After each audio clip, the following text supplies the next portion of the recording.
Hey, Ron Moody here, the Untalented Artist. I am so glad that you joined me again. We've got session 5 of the Clipper ship Forgery that we're putting together. Yes, I said forgery. Don't call the FBI quite yet. Just give me a chance. The Clipper ship is a painting I did in 1971 as a 14-year-old. However, that canvas was on top of a cardboard panel and it got wet. It ruined the picture. It warped all over the place. And so I decided one day to take it off, and that was a mistake. When I took the canvas away from the cardboard, it wrinkled the painting. You can see the vertical and horizontal creases, and the paint just fell off, just fell straight to the floor. I was heartbroken. The creation of 1971 was pretty much ruined. And I thought, what can I do? So I thought, what if I were to recreate that painting and share it with you? I thought, yeah, that would be great. Doing two things for me. I enjoy making the videos. I learn a lot during the process of making a video. And then number two, boy, the older I get, the more I love to go back to my childhood. I mean, I love to play in the sand like I did when I was a 5-year-old. I mean, I bought antique tractors, and I bought a antique backhoe that I've had in my back property that I just love to play with because it reminded me so much of my sandbox when I was a kid. So the older you get, the more you want to revert back to the way things were when you were a child. And that's valuable. It's good to go back every once in a while, but not to stay there too long. So with this painting, Clipper ship, the first thing that we had to do was to sketch out a new painting, and I chose to use a stretch canvas the same size. Notice I said stretch canvas and not a canvas panel. Never use a canvas panel if you want something to last. And then the next step was to sketch it out. So I drew the grid lines on this 18 by 24 and the same lines on this 18 by 24. And then I used those marking points, those anchor points, to figure out where the sails should be, where the boat should be, where the major clouds should be. Next step was to determine what colors I'm going to use. And I've said before, you just don't want to put a lot of time in a painting if you don't know what colors are going to make it work.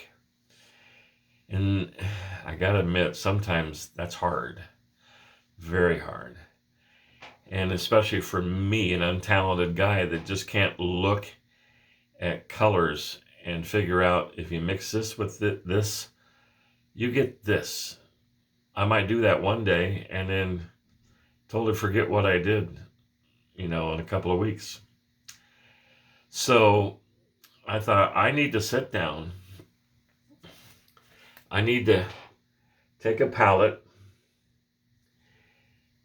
put some colors down that I think are close. And I thought burnt umber might be a color. And I thought raw umber might possibly work. And I thought burnt sienna. I felt real strong about burnt sienna. It seems like I recall my teacher saying that burnt sienna word over and over and over again. Yellow ochre. I don't know if that's the right way to say that, but that's the way I've said it for 51 years, so I'll stick with it. And even a little cadmium yellow light. So I determined that in the painting, by testing, and what I would do is I'd mix some trial colors on my palette, and then since my painting was pretty much devastated by me pulling it off of the panel, I actually touched my mixed colors onto the old canvas to see how well they mix. There's better ways to do that. This one man from Draw Mix Paint, I think his website is, I forget his name, but he is really good about how to mix your colors together. And he sells this thing called a color matcher, where you hold it up, the color, you mix the color, you put it on this little device, and you look at it and you match it. You kind of hold it and match it. You back off and you come into your one color you're trying to copy. And I can see that being pretty good. I wanted to get one of those, but I haven't quite yet. So you need to mix your colors, and I got them mixed, and I tested a few. If you'll, on the Clipper ship here, see how dark that is? That's because I took the burnt umber, burnt sienna combination, and I painted it there, and it seemed to match nicely. The raw umber, boy, that was a dud. When you take the raw umber and you take it and mix it with white, titanium white, you get, it's almost gray. And there is no gray in this picture at all.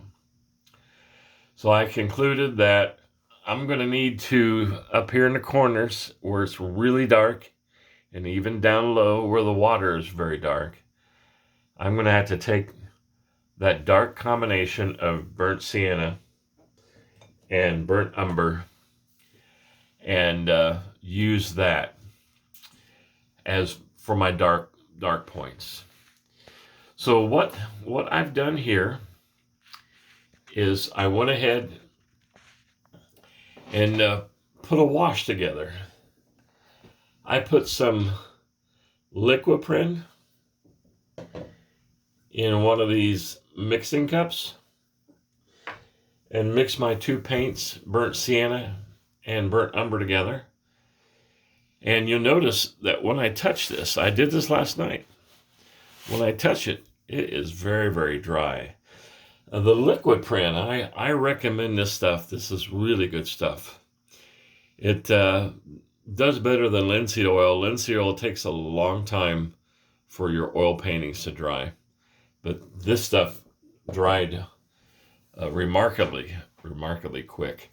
So when you put a wash down, I guess you could say there's lots of reasons to put a wash in place. But for me, it was to help fill in the white canvas so the next layer of paint will be a lot easier to put down. And I'm probably going to do some washing on the canvas sails as well, and maybe a different tone of wash down in the water, and maybe a little bit of some at first glance in the clouds with a lighten up on the burnt umber, and maybe just hang on to the burnt sienna a little more.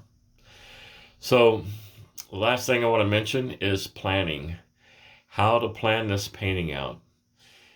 And in our next video, we're going to talk about how to plan this out and how to know the steps you need to take to get this all completed and all done. Stay tuned for next time. And thank you for watching. It's been great.